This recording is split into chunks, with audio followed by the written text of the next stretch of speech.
Chapter 11. The Hunting of the Man. It came before my mind with an unreasonable hope of escape that the outer door of my room was still open to me. I was convinced now, absolutely assured, that Moreau had been vivisecting a human being. All the time since I had heard his name, I had been trying to link in my mind in some way the grotesque animalism of the islanders with his abominations, and now I thought I saw it all. The memory of his work on the transfusion of blood recurred to me. These creatures I had seen were the victims of some hideous experiment. Those sickening scoundrels had merely intended to keep me back, to fool me with their display of confidence, and presently to fall upon me with a fate more horrible than death, with torture, and after torture the most hideous degradation it is possible to conceive, to send me off a lost soul, a beast, to the rest of their comus rout. I looked round for some weapon. Nothing. Then, with an inspiration, I turned over the deck chair, put my foot on the side of it, and tore away the side rail. It happened that a nail came away with the wood, and projecting, gave a touch of danger to an otherwise petty weapon. I heard a step outside, and incontinently flung open the door, and found Montgomery within a yard of it. He meant to lock the outer door. I raised this nailed stick of mine and cut at his face, but he sprang back. I hesitated a moment, then turned and fled round the corner of the house. "Brendick, man!" I heard his astonished cry. "Don't be a silly ass, man!" Another minute, thought I, and he would have had me locked in, and as ready as a hospital rabbit for my fate. He emerged behind the corner, for I heard him shout, "Brendick!" Then he began to run after me, shouting things as he ran. This time, running blindly, I went northeastward in a direction at right angles to my previous expedition. Once, as I went running headlong up the beach, I glanced over my shoulder and saw his attendant with him. I ran furiously up the slope, over it, then turning eastward along a rocky valley fringed on either side with jungle. I ran for perhaps a mile altogether, my chest straining, my heart beating in my ears, and then, hearing nothing of Montgomery or his man, and feeling upon the verge of exhaustion, I doubled sharply back towards the beach as I judged, and lay down in the shelter of a canebrake. There I remained for a long time, too fearful to move, and indeed too fearful even to plan a course of action.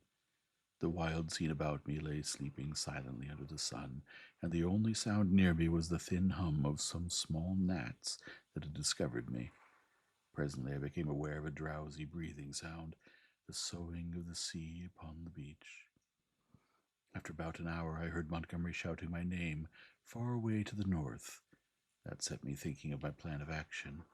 As I interpreted it then, this island was inhabited only by these two vivisectors and their animalized victims. Some of these, no doubt, that could press into their service against me if need arose. I knew both Moreau and Montgomery carried revolvers, and, save for a feeble bar of deal spiked with a small nail, the merest mockery of a mace, I was unarmed.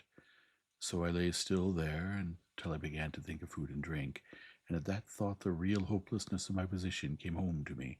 I knew no way of getting anything to eat. I was too ignorant of botany to discover any resort of root or fruit that might lie about me.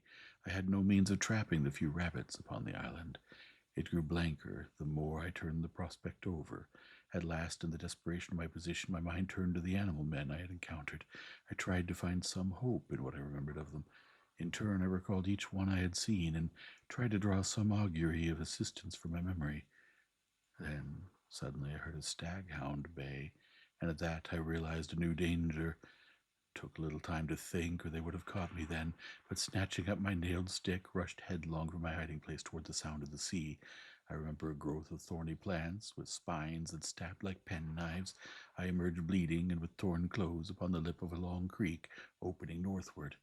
I went straight into the water without a minute's hesitation, wading up the creek, and presently finding myself knee-deep in a little stream. I scrambled out at last on the westward bank, and, with my heart beating loudly in my ears, crept into a tangle of ferns to await the issue. I heard the dog. It was only one, draw nearer and yelp when it came to the thorns. Then I heard no more, and presently began to think I had escaped. The minutes passed, the silence lengthened out, and at last, after an hour of security, my courage began to return to me. By this time I was no longer very much terrified or very miserable. I had, as it were, passed the limit of terror and despair.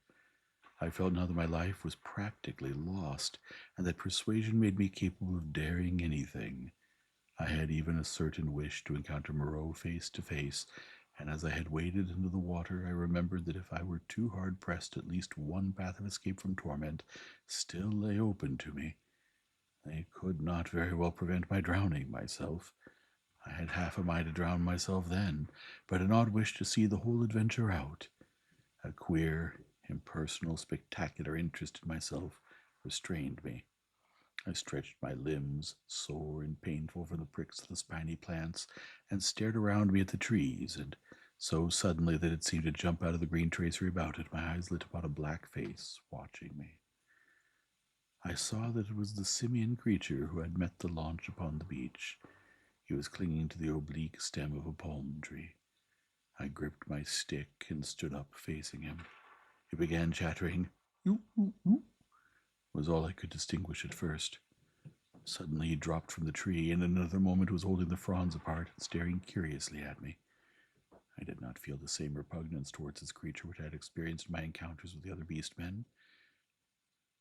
"You," he said, "in the boat?" He was a man, then, at least as much of a man as Montgomery's attendant, for he could talk. "Yes," I said, "I came in the boat, from the ship." "Oh," he said, and his bright, restless eyes traveled over me to my hands, to the stick I carried, to my feet, to the tattered pealaces in my coat, and the cuts and scratches I had received from the thorns. He seemed puzzled at something. His eyes came back to my hands. He held his own hand out and counted his digits slowly. 1, 2, 3, 4, 5, eh? I did not grasp his meaning then. Afterwards, I was to find that a great proportion of these beast people had malformed hands, lacking sometimes even 3 digits. But guessing this was in some way a greeting, I did the same thing by way of reply. He grinned with immense satisfaction. Then his swift, roving glance went round again. He made a swift movement and vanished. The fern fronds he had stood between came swishing together. I pushed out of the brake after him and was astonished to find him swinging cheerfully by one lank arm from a rope of creepers that looped down from the foliage overhead. His back was to me. "Hello," said I. He came down with a twisting jump and stood facing me. "I say, where can I get something to eat?" "Eat," he said. "Eat man's food now." And his eyes went back to the swing of ropes. "At the huts." "But where are the huts?" "Oh, I'm new, you know." At that he swung round and set off at a quick walk. All his motions were curiously rapid. "Come along," said he. I went with him to see the adventure out. I guessed the huts were some rough shelter where he and some more of these beast people lived. I might perhaps find them friendly, find some handle in their minds to take hold of. I did not know how far they were from the human heritage I ascribed to them. My ape-like companion trotted along by my side with his hands hanging down and his jaw thrust forward. I wonder what memory he might have in him. "How long have you been on this island?" said I. "How long?" he asked. And after having the question repeated, he held up 3 fingers. The creature was little better than an idiot. I tried to make out what he meant by that, and it seems I bored him. After another question or two, he suddenly left my side and went leaping at some fruit that hung from a tree. He pulled down a handful of prickly husks and went on eating the contents. I noted this with satisfaction, for here, at least, was a hint for feeding. I tried with him some other questions, but his chattering, prompt responses were as often as not quite at cross purposes with my question. Some few were appropriate, others quite parrot-like. I was so intent upon these peculiarities that I scarcely noticed the path we followed. Presently we came to trees, all charred and brown, and so to a bare place covered with a yellow-white incrustation, across which a drifting smoke, pungent in whiffs to nose and eyes, went drifting. On our right, over the shoulder of bare rock, I saw the level blue of the sea. The path coiled down abruptly into a narrow ravine between 2 tumbled and knotty masses of blackish scoriae. Into this we plunged. It was extremely dark, this passage, after the blinding sunlight reflected from the sulphurous ground. Its walls grew steep and approached each other. Blotches of green and crimson drifted across my eyes. My conductor stopped suddenly. Said he, and I stood on the floor of a chasm that was at first absolutely dark to me. I heard some strange noises and thrust the knuckles of my left hand into my eyes. I became aware of a disagreeable odor, like that of a monkey's cage, ill cleaned. Beyond the rock opened again upon a gradual slope of sunlit greenery, and on either hand the light smote down through narrow ways into the central gloom. Chapter 12. The Sayers of the Law. Then something cold touched my hand. I started violently and saw close to me a dim, pinkish thing, looking more like a flayed child than anything else in the world. The creature had exactly the mild but repulsive features of a sloth, the same low forehead and slow gestures. As the first shock of the change of light passed, I saw about me more distinctly. The little sloth-like creature was standing and staring at me. My conductor had vanished. The place was a narrow passage between high walls of lava, a crack in the knotted rock, and on either side interwoven heaps of sea mat, palm fans, and reeds leaning against the rock formed rough and impenetrably dark dens. The winding way up the ravine between these was scarcely 3 yards wide, and was disfigured by lumps of decaying fruit pulp and other refuse, which accounted for the disagreeable stench of the place. The little pink sloth creature was still blinking at me when my man-ape reappeared at the aperture of the nearest of these dens and beckoned me in. As he did so, a slouching monster wriggled out of one of the places further up this strange street and stood in featureless silhouette against the bright green beyond, staring at me. I hesitated, having half a mind to bolt the way I had come, and then, determined to go through with the adventure, I gripped my nailed stick about the middle and crawled into the little evil-smelling lean-to after my conductor. It was a semicircular space, shaped like the half of a beehive, and against the rocky wall that formed the inner side of it was a pile of variegated fruits, coconuts, among others. Some rough vessels of lava and wood stood about the floor, and one on a rough stool. There was no fire. In the darkest corner of the hut sat a shapeless mass of darkness that grunted, "Hey," as I came in. But my ape-man stood in the dim light at the doorway and held out a split coconut to me as I crawled into the other corner and squatted down. I took it and began gnawing it, as serenely as possible, in spite of a certain trepidation in the nearly intolerable closeness of the den. The little pink sloth creature stood in the aperture of the hut, and something else with a drab face and bright eyes came staring over its shoulder. "Hey," came out of the lump of the mystery opposite. "It is a man, it is a man," gabbled my conductor. A man of 5 men, like me." "Shut up," said the voice from the dark, and grunted. I gnawed my coconut amid an impressive stillness. I peered hard into the blackness, but could distinguish nothing. "It is a man," the voice repeated. "He comes to live with us." It was a thick voice, with something in it, a kind of whistling overtone that struck me as peculiar, but the English accent was strangely good. The ape-man looked at me as though he expected something. I perceived the pause was interrogative. "He comes to live with you," I said. "It is a man.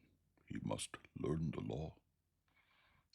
I began to distinguish now a deeper blackness in the black, a vague outline of a hunched-up figure. Then I noticed the opening of the place was darkened by 2 more black heads. My hand tightened on my stick. The thing in the dark repeated in a louder tone, "Say the words." I had missed its last remark. "Not to go on all fours, that is the law," it repeated in a kind of sing-song. I was puzzled. "Say the words," said the ape-man, repeating, and the figures in the doorway echoed this, with a threat in the tone of their voices. I realized that I had to repeat this idiotic formula, and then began the insanest ceremony. The voice in the dark began intoning a mad litany, line by line, and I and the rest repeated. As they did so, they swayed from side to side in the oddest way, and beat their hands upon their knees, and I followed their example. I could have imagined I was already dead and in another world. That dark hut, these grotesque, dim figures, just flecked here and there by a glimmer of light, and all of them swaying in unison and chanting. Not to go on all fours, that is the law. Are we not men? Not to suck up drink, that is the law. Are we not men? Not to eat fish or flesh, that is the law. Are we not men?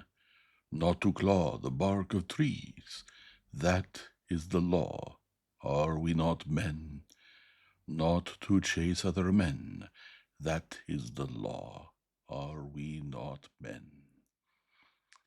And so from the prohibition of these acts of folly, on to the prohibition of what I thought then were the maddest, most impossible, and most indecent things one could well imagine, a kind of rhythmic fervor fell on all of us. We gabbled and swayed faster and faster, repeating this amazing law. Superficially, the contagion of these brutes was upon me, but deep down within me the laughter and disgust struggled together. We ran through a long list of prohibitions, and then the chant swung round to a new formula. His is the house of pain. His is the hand that makes. His is the hand that wounds. His is the hand that heals. And so on for another long series, most quite incomprehensible gibberish to me about him, whoever he might be. I could have fancied it was a dream, but never before have I heard chanting in a dream. His is the lightning flash, we sang. His is the deep salt sea. A horrible fancy came into my mind that Moreau, after animalizing these men, had infected their dwarfed brains with a kind of deification of himself. However, I was too keenly aware of white teeth and strong claws about me to stop my chanting on that account. His are the stars in the sky. At last, that song ended. I saw the ape-man's face shining with perspiration, and my eyes being now accustomed to the darkness, I saw more distinctly the figure in the corner from which the voice came. It was the size of a man, but it seemed covered with a dull gray hair, almost like a Skye terrier. What was it? What were they all?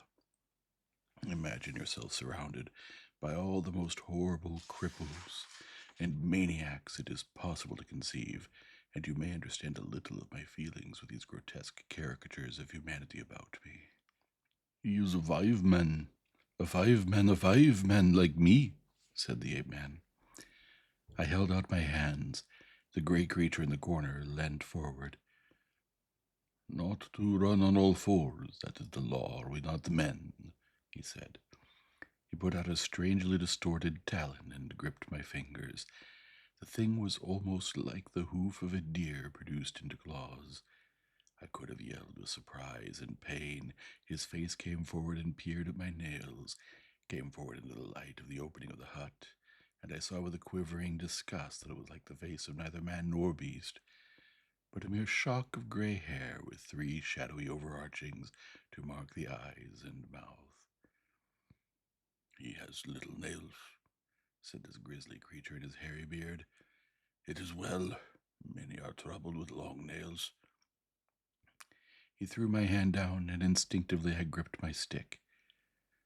Eat roots and herbs, it is his will, said the ape-man. I am the sayer of the law, said the grey figure. Here come all that be new to learn the law. I sit in the darkness and say the law. It is even so, said one of the beasts in the doorway. Evil are the punishments of those who break the law. None escape. None escape, said the beast folk, glancing furtively at one another. None, none, said the ape man. None escape. See, I did a little thing, a wrong thing once. I jabbered, stopped talking. None could understand. I am burnt, branded in the hand. He is great. He is good. None escape, said the grey creature in the corner. None escape, said the beast people, looking askance at one another. For everyone the want that is bad, said the grey sayer of the law. What you will want we do not know, we shall know. Some want to follow things that move, to watch and slink and wait and spring, to kill and bite deep and rich, sucking the blood, it is bad. Not to chase other men, that is the law, are we not men? Not to eat flesh or fish, that is the law, are we not men? None escape, said a dappled brute standing in the doorway. For everyone the want is bad, said the grey sayer of the law. Some want to go tearing with teeth and hands into the roots of things, snuffing into the earth. It is bad. None escape, said the man in the door. Some go clawing trees, some go scratching at the graves of the dead. Some go fighting with foreheads or feet or claws, some bite suddenly, none giving occasion. Some love uncleanness. None escape, said the ape man, scratching his calf. None escape, said the little pink sloth creature. Punishment is sharp and sure. Therefore learn the law. Say the words. And incontinently he began again the strange litany of the law. And again I and all these creatures began singing and swaying. My head reeled with this jabbering and the close stench of the place. But I kept on, trusting to find presently some chance of a new development. Not to go on all fours, that is the law. Are we not men? We were making such a noise that I noticed nothing of a tumult outside until someone, who I think was one of the two swine men I had seen, thrust his head over the little pink sloth creature and shouted something excitedly, something that I did not catch. Incontinently, those at the opening of the hut vanished. My ape man rushed out. The thing that had sat in the dark followed him. I only observed that it was big and clumsy and covered with silvery hair, and I was left alone. Then, before I reached the aperture, I heard the yelp of a staghound. In another moment I was standing outside the hovel, my chair rail in my hand, every muscle of me quivering. Before me were the clumsy backs of perhaps a score of these beast people, their misshapen heads half hidden by their shoulder blades. They were gesticulating excitedly. Other half-animal faces glared interrogation out of the hovels. Looking in the direction in which they faced, I saw coming through the haze under the trees beyond the end of the passage of dens the dark figure and awful white face of Moreau. He was holding the leaping staghound back, and close behind him came Montgomery, revolver in hand. For a moment I stood horror-struck. I turned and saw the passage behind me blocked by another heavy brute, with a huge gray face and twinkling little eyes, advancing towards me. I looked round and saw to the right of me and a half-dozen yards in front of me a narrow gap in the wall of rock through which a ray of light slanted into the shadows. "Stop!" cried Moreau, as I strode towards this, and then, "Hold him!" At that, first one face turned towards me, then others. Their bestial minds were happily slow. I dashed my shoulder into a clumsy monster who was turning to see what Moreau meant, and flung him forward into another. I felt his hands fly around, clutching at me and missing me. The little pink sloth creature dashed at me, and I gashed down into its ugly face with the nail in my stick, and in another minute was scrambling up a steep side pathway, a kind of sloping chimney, out of the ravine. I heard a howl behind me and cries of, "Catch him! Hold him!" and the gray-faced creature appeared behind me and jammed his huge bulk into the cleft. Go on, they howled. I clambered up the narrow cleft in the rock and came out upon the sulphur on the westward side of the village of the beastmen. I ran over the white space and down a steep slope through a scattered growth of trees and came to a low-lying stretch of tall reeds through which I pushed into a dark, thick undergrowth that was black and succulent underfoot. That gap was altogether fortunate for me, for the narrow chimney, slanting obliquely upward, must have impeded the nearer pursuers. As I plunged into the reeds, my foremost pursuers emerged from the gap. I broke my way through this undergrowth for some minutes. The air behind me and about me was soon full of threatening cries. I heard the tumult of my pursuers in the gap up the slope, then the crashing of the reeds, and every now and then the crackling crash of a branch. Some of the creatures roared like excited beasts of prey. The staghound yelped to the left. I heard Moreau and Montgomery shouting in the same direction. I turned sharply to the right. It seemed to me even then that I heard Montgomery shouting for me to run for my life. Presently, the ground gave, rich and oozy, under my feet, but I was desperate and went headlong into it, struggled through knee-deep, and so came to a winding path among tall canes. The noise of my pursuers passed away to my left. In one place, the strange, pink, hopping animals, about the size of cats, bolted before my footsteps. This pathway ran uphill, across another open space covered with white incrustation, and plunged into the canebrake again. Then suddenly it turned parallel with the edge of a steep walled gap, which came without warning like the ha-ha of an English park, turned with an unexpected abruptness. I was still running with all my might, and I never saw this drop until I was flying headlong through the air. I fell on my forearms and head among thorns, and rose with a torn ear and bleeding face. I had fallen into a precipitous ravine, rocky and thorny, full of a hazy mist which drifted about me in wisps, and with a narrow streamlet from which this mist came meandering down the center. I was astonished at this thin fog in the full blaze of daylight, but I had no time to stand wondering then. I turned to my right downstream, hoping to come to the sea in that direction, and so have my way open to drown myself. It was only later I found that I had dropped my nailed stick in my fall.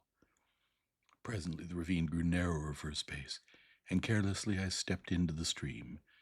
I jumped out again pretty quickly, for the water was almost boiling. I noticed, too, there was a thin sulphurous scum drifting upon its coiling water. Almost immediately came a turn in the ravine and the indistinct blue horizon. The nearer sea was flashing the sun from a myriad facets. I saw my death before me. But I was hot and panting. I felt more than a touch of exultation, too, at having distanced my pursuers. It was not in me, then, to go out and drown myself yet. My blood was too warm. I stared back the way I had come. I listened. Save for the hum of the gnats and the chirp of some small insects that hopped among the thorns, the air was absolutely still. Then came the yelp of a dog, very faint, and a chattering and gibbering, the snap of a whip, and voices. They grew louder, then fainter again. The noise receded up the stream and faded away. For a while, the chase was over. But I knew now how much hope of help for me lay in the beast people.